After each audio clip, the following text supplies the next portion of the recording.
আমরা রয়েছি এই মুহূর্তে মালদা জেলায়। আপনারা সবাই জানেন আমাদের এবারের কো-প্রেজেন্টেড বাই হচ্ছে লাল বাবা রাইস। স্বাদ ও স্বাস্থ্য একসাথে পাবেন শুধুমাত্র লাল বাবা রাইসে।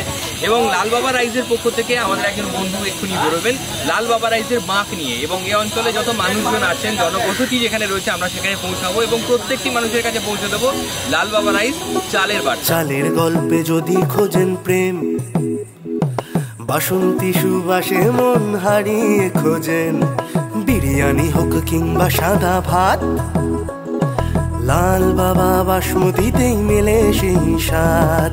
গোবিন্দ ভোগে নরম ছোঁয়া, পায়েসে ছড়ায় আনন্দের ঢেউয়া, রান্নার খুশি ভোজনের গান, লাল বাবা চালেই তৃপ্তি অফুরান, স্বাদ সুবাসার স্বাস্থ্য সাথী, এক ছাদের তলায় চাল খাটি। বাংলার ঘরে ঘরে প্রতিদিনকার লাল বাবা চালেই হয় আসল সংসার।